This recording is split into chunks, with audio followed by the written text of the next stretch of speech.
सागर जी महाराज की जय और सुलभ श्री सुधीर सागर जी महाराज की जय। आज हमारा पुनः सौभाग्य जागा है कि इतनी भीषण ठंड में पूरा हमारा क्षेत्र ही नहीं पूरा देश कांप रहा है और हमारे ऐसे जैन मुनि जिनकी चर्या देखकर हम जैन ही नहीं अजैन भी आश्चर्य कर रहे हैं कि ऐसा गुरु जी का क्या ऐसा कौन सा ध्यान है, ऐसा कौन सी चर्या है इनको जो ठंड नहीं लग रही और जो मौसम का असर भी नहीं हो रहा और उसमें भी उपवास ऊपर से। और हम सब की शंका को समाधान करने के लिए, हमारे प्रश्नों के जवाब देने के लिए आज गुरुवर हमारे सामने उपस्थित हैं। हम उनके चरणों में उनकी इस तपस्या को देखकर बारंबार हम उनके चरणों में नमस्कार करते हैं। और आज हमारे बीच में सौभाग्य है कि बाहर से अतिथि भी आए हैं, वो भी आज हमारे गुरुवर के दर्शन कर पुण्य का उदय उनका था तो दर्शन प्राप्त कर रहे हैं। हम चाहेंगे आज वो भी अपने सवालों के माध्यम से गुरुवर से जवाब प्राप्त करेंगे। तो प्रथम जिज्ञासा के रूप में आप सभी के समक्ष दीदी भोपाल से आई हुई हैं जो अपनी सवाल रखेंगे। महाराज जी के श्री चरणों में नमोस्तुति। महाराज जी, मंदिर में हम जिन मालाओं से जाप देते हैं वो मालाएं जब पुरानी हो जाती है तो उनका क्या करना चाहिए? देखो, ऐसा है, मंदिर की जो भी प्रक्रियाएं होती हैं, अभिषेक, पूजन, स्वाध्याय, जाप पाठ आदि की, ये सब बातें मुनि महाराज के क्षेत्र में तो नहीं आती। फिर भी आपने पूछा है कि पुरानी मालाएं हो जाती क्या कर देना चाहिए। इतना तो अवश्य है कि उनको पैरों में नहीं डालना चाहिए, मगर इतना है कि उसको अपने तरीके से विसर्जन कर सकते हैं। क्योंकि हम मुनि महाराज हैं, हम क्या कहें, ये भी कहें तो ठीक नहीं, पानी में डाल देना चाहिए। किंतु आप समझ लें, मगर जो हमको इंदौर में विद्वान पढ़ाते थे पंडित रतनलाल जी शास्त्री, वो जिनमाणी को लेके बोला करते थे कि जब जिनमाणी फट जाती है, जिनमाणी की कागज आदि करते रहते हैं, तो उनको संग्रह करके अपने लिए उसकी अग्नि बना करके गमले आदि में डाल देना चाहिए। समझ आया ना? अब इसके अलावा हम क्या बोल सकते हैं, क्योंकि आप लोग ऐसा प्रश्न कर देते हो कि हमारे महाभारत की भूमिका के अंतर्गत बोलना संभव नहीं होता। अगले प्रश्न के लिए भोपाल से आए हुए हमारे जिज्ञासु अपने प्रश्न को रखेंगे गुरुवर के सामने। महाराज जी, अभी ना साथ हमारे जा रहे हैं धर्मशाला, मतलब उनका पुराना सब लोग साथ आ गए तो वहाँ भेज रहे हैं उनके लिए पुराने शास्त्र बहुत सारे, मतलब सब नए नए शास्त्र लोग रख दिए, पूरे नए शास्त्र रख दिए लोगों ने। देखो, ये तो मंदिर की व्यवस्थाएं हैं। अब पहली बात तो ये आप लोगों को शास्त्रों और प्रतिमाओं को लेकर के हल्के से नहीं लेना चाहिए। आप तो शास्त्र की बात कर रहे हो, आजकल लोग प्रतिमा विराजमान करने की होड़ लगी रहती है। यदि इटारसी में मेरे कोई दूसरा साधु होता तो का 24 ही तो बनी जाती, का 24 नहीं होती। हमने कहा ऐसा नहीं, आपके मंदिर में आवश्यक प्रतिमा है तो आप रखो, को मना नहीं कर रहे। हमने बिल्कुल प्रतिमा बढ़ाने के लिए नहीं कहा, क्योंकि प्रतिमा ज्यादा हो तो विनय नहीं होती है। भोपाल में किसी मंदिर में 24 का निर्माण हुआ, लोग वहां के आगे बोलते हैं कि महाराज लोग नमस्कार हाथ भी नहीं जोड़ते, पूरी जगह ऐसा करने चले जाते हैं लोग। अब अभिषेक की बात नमस्कार भी नहीं हो पा रहा, इसलिए हमने यहाँ पर कहा कि आपको नूतन जिनालय में 3 भगवान ही विराजमान करना है, एक मूल नायक, एक विधि नायक और एक अभिषेक के लिए। 4 प्रतिमा भी नहीं होने दी, हमने सख्ती से कहा। उसी प्रकार शास्त्रों को लेकर आप बोल रहे हो कि पुराने जीर्ण शास्त्रों को रिसाइकिल के लिए दोबारा गलाने के लिए भेज रहे हैं, और उसमें भी नए नए शास्त्र भी ला रख देते हैं। क्योंकि उनको सोचने के लिए क्यों इतने शास्त्रों को अपने को आके लेना क्यों, स्वाध्याय करो, रख देना चाहिए। अब यहाँ पर विधान हुआ था जब मैं यहाँ पर आया था, तो यहाँ पर हमने कहा भाई देखो भोपाल में सूचना दो।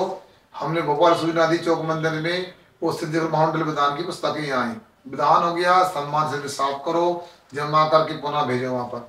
ये व्यवस्था होना चाहिए। मगर बार बार अपन लोग पुस्तकें मंगाते विनय नहीं कर पाते। मंदिर समिति को भी ध्यान रखना चाहिए, शास्त्र बुलाएं तो संभाल के दिल चढ़ा करके कांच में अच्छे से रखना चाहिए, फिर वो उनके नंबर वगैरह लिख करके रखना चाहिए। मगर आजकल प्रकाशन होता है वो उपयोग होता नहीं है, ये बिल्कुल उचित नहीं है।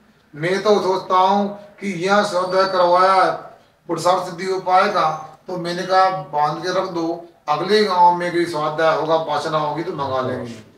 क्योंकि आजकल खूब प्रकाशन होता है, खूब बांटा जाता है। वो मुफ्त की पुस्तक तो ऐसी हो जाती है, आज की शास्त्र मोचन राशि और शुरू किया था वो पुस्तक बांटते ना कम पड़ जाती है। मगर ऐसा है कि अपने को सोचना चाहिए, जिस प्रतिमा को विराजमान किया है, जिस शास्त्र को हमने लिखवाया छपाया या स्वीकार किया है, उसका उपयोग उसकी विनय पूरी होना चाहिए, अन्यथा बहुत दोष लगता है। नमो काल मंत्र भी यदि लिखा है तो अभिनय होता है उसका। उसको चक्रवर्ती ने रघुकाल पानी में लिख के अभिनय किया था तो क्या हुआ था उसका। संस्कार समूह के माध्यम से अगर आप आज आ भी गए, आपका सौभाग्य था, अगर नहीं भी आ पा रहे हैं तो आप अपने मोबाइल में ऐप डला हुआ है संस्कार समूह के नाम से, जिसमें महाराज जी के प्रतिदिन के संकट समाधान, प्रवचन एवं जो कार्यक्रम हुए हैं उनके सभी की आपको वीडियो मिल जाएंगे, उससे आप आनंदित हो सकते हैं। अगला क्वेश्चन के लिए मैं खड़ा करना चाहूँगा भोपाल से आए हुए हमारे मेहमान जो अतिथि आए हुए हैं, वो अपना अगला क्वेश्चन के लिए अपना तरफ से पूजन करते हैं तो उस समय खाना में, घंटियों में और थाली में स्वास्तिक बनाते हैं, फिर इसके बाद में तो फिर उसको मिटा देते हैं माली वगैरह, उसमें अपन को फिर दोष नहीं लगता। देखो स्वास्थ्य कोई ऐसा विशेष नहीं, मंगल द्रव्य तो है स्वास्थ्य, मगर इतना आपसे कहना चाहता हूँ अपने को इतना घेरा नहीं बनाना चाहिए, मिटे नहीं। यदि सामान्य स्वास्थ्य बनाते हैं तो वो अपने आप द्रव्य का चढ़ाने मिट जाता अपने आप, मिटाना अच्छा नहीं, मिट जाए तो कोई बाधा नहीं। ओम भी बना देते हैं, उसमें स्वास्थ्य बनाते हैं, कई क्रीम वगैरह भी बनाते हैं, तो अब बीजाक्षर होते हैं, इनको मिटाना अच्छा नहीं होता है। ये इतनी घेरी केसर आदि जल्दी मिटाना चाहिए, अपने बनाना चाहिए, क्योंकि अपने आप मिट जाए तो बात अलग होती है। हाँ, और दूसरी बात अभिप्राय भी देखा जाता है, मिटाने का अभिप्राय है कि वो मिट जाता है, ये भी ध्यान रखना चाहिए। अभी यूं तो फिर भगवान की प्रतिमा की प्रतिष्ठा होती है, समझ भैया, उसमें पूरे बीजाक्षर अंकन्यास होता, अंक लेके जाते, अक्षर लेके जाते। उसके बाद में केवल ज्ञान में मंत्र न्यास कराते हो आप, राम हिंदी सब लिखवाते हो, पूरे क्षमाम छीन रख दो, तो प्रक्षाल तो होता मिटेंगे, मगर नहीं वो प्रक्रिया होती है, प्रतिमा की प्रतिष्ठा की विधि होती है। इसलिए सब जगह एक सा नियम नहीं होता है, सामान से लिख के मिटाना अच्छा नहीं। और कोई भी जिज्ञासु जो अपने महाराज जी बोधि और समाधि के लक्षण बताइए। बोधि और समाधि के लक्षण। बोधि समाधि का लक्षण बहुत अच्छा बोला। देखो बोधि रत्नातरी को भी कहते हैं, बोधि सम्यक ज्ञान को भी बोलते हैं। बोधि दुर्लभ भावना आती है 12 भावनाओं में, धन का निकंचन राज सुख सभी सुलभ कर ज्ञान, दुर्लभ सचन एक तरफ ज्ञान, ये बोधि दुर्लभ भावना है। तो सम्यक ज्ञान को या बीतराग विज्ञान को, भेद विज्ञान को भी बोधि दुर्लभ कहा जाता है, बोधि कहा जाता है। और बोधि का रत्नाद्रय सम्यक दर्शन, सम्यक ज्ञान, सम्यक चातुर्य भी होता है। दूसरा आपने पूछा समाधि का अर्थ बताओ। समाधि का सामान्य से अर्थ होता है ध्यान बुद्धि होती है, समान बुद्धि का नाम समाधि होता है, ठीक है ना। अब बात यहाँ पर ये आ रही है कि समाधि का अर्थ लोग मरण से ले लेते हैं, मगर मरण से नहीं है। हाँ, मरण के समय जो समता भाव की परिणति होती है आत्मा की, उसको समाधि मरण कहा जाता है। किंतु जो मुनि महाराज सप्तम गुण स्थान में होते हैं, जो शुद्ध उपयोग को प्राप्त हो जाते हैं, बीतराग ध्यान को प्राप्त हो जाते हैं, उस ध्यान को, अवस्था को आचार्य निर्विकल्प समाधि के नाम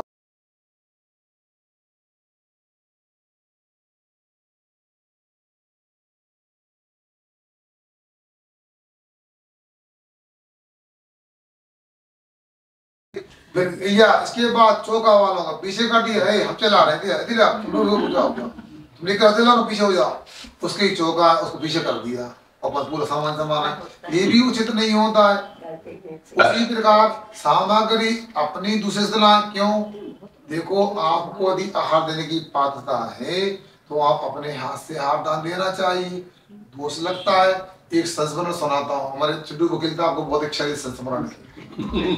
हाँ, तो वो ये था, कुंडलपुर में आचार्य जी का प्रवास हो था, बहुत पहले की बात है, 80 के पहले की बात। एक शराबक आए और दो सेब फल ले आए कि पंडित जी ये सेब फल महाराज जी को चला दे, चौके में ले लो, चौका खिलाने इस तरह से फल ले लो।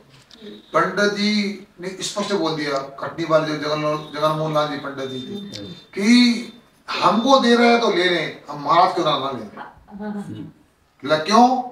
यदि महाराज आ गए उनको चलाया तो उनका उद्दिष्ट हो गया, उनके लिए तैयार करें हमने। वो यदि महाराज नहीं आए, प्रासो कल फेंके तो पाप लगे, दंड हो जाए, वो खाए तो चोरी का दोष लगे, महाराज के नाम रहते हो जाएगा। इसलिए भैया आप ही शुद्धि करो, आप ही चौका लगाओ, आप ही पड़खान करो, आप ही दो, हम ना दे। हाँ तुम्हें देना हमें दे दो, हमें जो करना हम कर लेंगे, हमारे उपयोग के नाम दे दो, दे रहे हैं, समझ रहे हैं ना। इसलिए अपने को आहार दान के प्रसंग में थोड़ा सावधान होकर काम करना चाहिए। देना भी बुरा नहीं, दिलाना भी बुरा नहीं, पात्रता के अनुसार काम करना चाहिए। यदि हम पात्र हैं देने के तो अपने को अपने हाथ से ही देना चाहिए। हमारे चतुर्मास समिति के अध्यक्ष अपना सवाल गुरुवर के सामने रखेंगे। सुधरे मनुष्य का उदाहरण बिगड़ी उम्मीदों को सुधारने के लिए दिया जाता है। ये चरणान्यों की परिपाटी है। तो भगवान के ज्ञान में जो आया प्रथमान युग में कथा कि ये सियार था, उसने मुनि रात का उपदेश सुना और उसने रात के पानी का भी त्याग कर दिया। आप लोग कहते ना चलता नहीं बनेगा नहीं, छूट दे दो हमारे लाने, बीमा दी की छूट दे दो, उसने कोई छूट छाट नहीं। जंगल का पशु था सियार, तक लड़ैया बोलते हैं आपकी भाषा में, छत्तीसगढ़ी में लकड़ा पक्का बोलते हैं उसको, वो सियार साहित्य में बोलते हैं उसको। तो उसने नियम लिया था, गर्मी का समय था, सूख रहा था, ढूंढता ढूंढता बावड़ी के पास पहुंच गया, नीचे उतर के गया बावड़ी में। तो बावड़ी में सीढ़ियां होती हैं, तो बावड़ी में गया तो बावड़ी में जाकर देखा पानी तो था किंतु अंधेरा था, ऊपर आया उजाला था किंतु पानी नहीं था। आपको पता है अथवा नहीं है, मगर सियार को पता था कि दिन का बना रात में नहीं खाना, रात का बना रात में नहीं खाना, रात का बना दिन में नहीं खाना, धर्मात्मा को दिन का बना दिन में ही खाना योग्य है। उसने पानी नहीं पिया, प्राणों का त्याग कर दिया और उसे रात्रि भोजन के जल के त्याग से वो उसी नगर के सृष्टि का पुत्र हुआ प्रीतिंकर नाम का, और जो भी उसको देखता था प्रीति करता था उससे। सुना, कोई भी व्यक्ति उसको देखने का लगता है इससे मित्रता कर लो, इससे बात कर लो, इतना से लगाव होता था लोगों का। वो अंत में आकर उसने मुनि दीक्षा ली और मुनि दीक्षा लेकर के केवल ज्ञान प्राप्त कर मोक्ष गया। रात के भोजन का त्याग करना छोटी बात नहीं।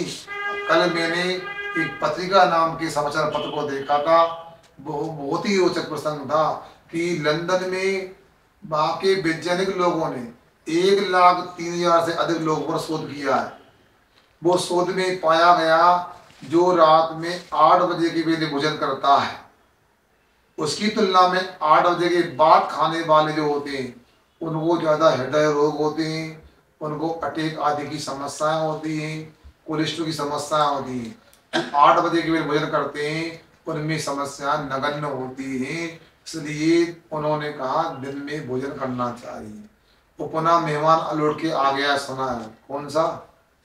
कोरोना तो आ गया लौट गई। सुना भोपाल में 3 केस आ गए हैं और वो नए रूप में आया है, वो स्ट्रांग हो गया है मजबूती के साथ में, जैसे आपकी सरकार आई है मजबूती से आया है। तो वो आया है तो कोरोना में गाइडलाइन में हमको बताया था लोगों ने, ये भी आया था कि जो अपनी रोग प्रतिरोधक क्षमता बढ़ाना चाहता है, इम्यूनिटी बढ़ाना चाहता है, उसे जल्दी भोजन करना चाहिए, पानी छान कर गर्म पानी ही पीना चाहिए, और तीसरी बात हाथ नहीं मिलाना चाहिए, मन मिलाना चाहिए। इसलिए जैन धर्म के सिद्धांत अनादि काल के हैं, अपने को इन पर विश्वास करना चाहिए, अमल में लाना चाहिए।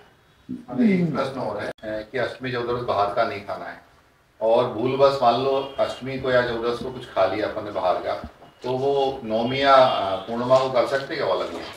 देखो, जब भी कोई नियम लेते हैं मन की साधना पूर्वक रहना चाहिए और अपना इतना तो स्मरण रहना चाहिए कि हमने कौन सा नियम लिया है। आपकी स्मृति कमजोर है तो अपनी डायरी बना लो, क्या क्या नियम कब लिए, कौन सी शर्त पे लिए, कौन सी छूट रखी, ये सब हिसाब लेखा जोखा हर व्यक्ति को होना चाहिए। अब आपने यदि नियम ले लिया कि अष्टमी तो बाहर का नहीं खाएंगे, तो क्यों खाया? तो अपने मन से नहीं, फिर जिस नियम लिया प्रायश्चित लो और पालन करो उसका। खाने में आ गया तो हमेशा खाएं ऐसा नहीं। हमारे चरणानी योग में जैसे व्रत लेने के लिए शास्त्र हैं तो प्रायश्चित के लिए भी शास्त्र हैं। घबराना नहीं चाहिए। होता है, गाड़ी चलती है रास्ते में टूट फूट होती है, टूट फूट होने के डर से गाड़ी में ना बैठे, समझदार इटारसी के साथ हो पाते आप लोग। और यदि मान लो गाड़ी का त्याग कर दें, ये भी समझदारी नहीं है। इसलिए गाड़ी का उपयोग तो करते हैं, गाड़ी में टूट फूट भी होती है, मगर सावधानी से चलाना चाहिए। सावधानी बरतने के बाद भी टूट फूट हो जाए तो उसको वर्कशॉप पर वो क्या गैराज में ले आना चाहिए, ग्रेज लाइन में ठीक कराना चाहिए। उसी प्रकार अपने नियम किसी से लिए तो उनसे प्रायश्चित लेकर ठीक कर लेना चाहिए। मगर कभी भी किसी का नियम टूट जाए तो देखने वालों को भी उसको मुद्दा नहीं बनाना चाहिए, उसको पाक्ष कटाक्ष नहीं करना चाहिए और उसको भी घोड़ाना नहीं चाहिए। ये तो चलता रहता है, यात्रा है, दुर्घटना भी होगी, यात्रा है तो मंजिल भी मिलेगी। ये अपने को तो इतना ध्यान रखना चाहिए कि लक्ष्य न ओझल होने दो, कदम मिलाकर चल, मंजिल तेरी पक्ष चूमेगी, आज नहीं तो कल, आज नहीं तो कल। अपना सवाल लेकर आप सभी के समक्ष है मीना जैन, श्रीमती मीना जैन। महाराज जी, मेरा प्रश्न है, चंदन वाला और मैना सती जो भी जो सतियां हुई हैं उन पर इतने कष्ट क्यों आए? बताते रहे कर्म सिद्धांत की बातें। 4 वेद 2 पुराण में बात कही है, 2 है। सुख देते सुख होते, दुख देते दुख होते। जैसा करते वैसा मिलता। अंग्रेजी तो मैं ज्यादा जानता नहीं हूँ, फिर भी सुना आप लोगों से, टिट फॉर टैट, इंच जैसे को। ये पक्का है कि उनके जीवन में कोई ना कोई घटना घटी होगी। आपको पता, अंजना आदि के प्रसंग आते हैं पुराने ग्रंथों में। 22 घड़ी के लिए जिन प्रतिमा को कुएं में छिपा दिया था तो 22 वर्ष इसका वियोग हुआ था। सीता जी के बारे में भी चर्चा आती है, तो जरूर मीना सुंदरी और चंदन वाला की घटना है, तो उनके जीवन में भी आया होगा। अब क्योंकि पुराण का प्रसंग मुझे याद नहीं आ रहा है, किंतु इतना बस से धुआं होता है तो अग्नि जरूर है। कार्य हुआ तो कर्म रूप कारण जरूर नियम से होगा, इसमें अपनों को शक नहीं होना चाहिए। इसलिए अपने को ये सोचना कि चंदन वाला और क्या मेरा सब्जी को ऐसी प्रतिकूलता प्राप्त हुई तो हम भी कोई ऐसा काम ना करें जिससे वह अन्या और मीना सुंदरी की तरह, चंदन वाला की तरह किसी को परेशानी अपने द्वारा हो। अपने को सावधान रह करके काम करना चाहिए। जैन साहब अपना सवाल रखेंगे। मेरे घर में चौका लगता रहा और अभी 2-3 साल तक ये क्रम चलता रहा, लेकिन वर्तमान परिप्रेक्ष्य में ऐसा संभव नहीं हो पा रहा है। अब मेरे को 2 चौकों में तो जाने में कोई विकल्प नहीं होता, एक तो मनीष के चौके में और एक लिबर्टी हाउस वालों के। तो मैं लेके कुछ नहीं जाता हूँ, सिर्फ भक्ति लेके जाता हूँ। तो मेरे को दोष लगता है क्या, और अगर लगता भी है तो मुझे क्या करना चाहिए? देखो, ऐसा है वकील साहब, परिस्थिति के अनुसार काम होता है। तदपाठ 7 अध्याय में 16 करण भावनाओं की चर्चा आई। शक्ति तस्ताग तपसी, तो ये वचन का प्रयोग किया है। शक्ति से त्याग और शक्ति से तपस्या करना चाहिए। आपकी परिस्थिति हम जानते हैं, मगर ऐसा नहीं सोचना। आप ऐसा तो कर सकते हैं कि कुछ ऐसी वस्तु ले जाए साथ में जो ले जाना संभव होता है, सूखे मेवा है, फल वगैरह है, और उनको देने का प्रयास कर ले। महाराज जी यदि देते हैं वही भी ठीक है, और नहीं लेते आपको कर्तव्य हो गया, मना तो नहीं है। मूलाचार में कहा है 7 घर तक आहार देने जा सकते हैं सामग्री लेकर के, सामग्री लेकर, मतलब जाने का निषेध नहीं। चतुर्थ काल में भी लोग जाते थे, जो सामग्री ले जाओ मना नहीं है, बना कर भी ले जाओ मना नहीं है। मेरा चिंतन आया था कि हार वगैरह होता है, अब मान लो ठंडा गरम को लेकर होता है, तो महाराज के चौके में गरम नहीं बनना चाहिए, कि आजू बाजू वाला तो अपना भोजन तैयार कर रहा है, ठंडा भी ला सकता, गर्म भी ला सकता, मना नहीं कर सकते। उसी प्रकार अपनी सामग्री जो संभव हो लेकर आ जाओ, किंतु अपनी परिस्थिति के अनुसार काम होना चाहिए, एक बात। दूसरी बात, दूसरी प्रतिमा से अतिथि संविभाग नाम का अथवा वैय व्रत नाम का व्रत आता है, उनके लिए विशेष ध्यान रखना चाहिए, हम अतिथि संविभाग व्रत करें। और इस साधु नगर में तो पड़गाना चाहिए, और इतना संभव नहीं होता तो आहार की बेला टाल के आहार करना चाहिए, ये ध्यान रखो। और लोगों ने क्या सोच लिया है कि आहार देने जाना है, आहार देने से प्रतिमा का पालन नहीं होगा। अपना समय से शुद्ध भोजन बनाओ और पड़गहान करो, साधु आए अथवा नहीं आए, तब जा करके व्रतों का पालन होता है। अभी सर्वार्थ सिद्धि की बासना में आचार्य ने स्वयं कहा था कि वृत्ति शराबा की असंज्ञात गुणी कर्मों की निजरा होती है। वो किसके बल पर होती है? व्रतों के बल पर होती है। तो उनमें 12 व्रत ही है, तो अतिथि संविभाग व्रत छोटा नहीं, उसमें भी शराबा की असंज्ञात गुणी निजरा हो रही। इसलिए अपने को इस व्रत को भी उतनी निष्ठा से पालन करना चाहिए जितनी निष्ठा से अहिंसा और व्रत आदि दूसरे व्रत पालन करते हैं। आजकल हम देखते हैं ब्रिटिश शराबा के भी ऐसा कर देते हैं कि भाई 3 दिन चौका लगाओ और हार हो गया बंद करो, 10 दिन चौका बंद करो। ये नहीं, आप लोगों को हमेशा, में बीना में एक बहन जी है, श्रीमती चंपा बहन जी नाम है उनका, शिक्षिका है, वो प्रतिदिन ही पड़खान करती हैं। लोग उनको कुछ भी कहें, वो आएंगी, हाथ जो खड़े हो जाएंगी, कोई साधु नहीं आया भोजन करेंगी अपना जा करके। दर गिल्ली से जाके देख लो, कोई मुनि महाराज नहीं, हारी का एलक शुल्लक वो नहीं, ब्रिटिश श्रावक श्राविका है, प्रतिमा दिनचर्या है वो भी नहीं। तो देव साधु में आस्था रखता है, उनको भी बोल सकते हैं भैया भोजन करने चलो, वो नहीं जाएगा, वो अलग विषय, हाँ ना करता वो करे, समझ रहा ना। ऐसा आप भी करें, किंतु अपने को परिस्थिति के अनुसार काम करना चाहिए।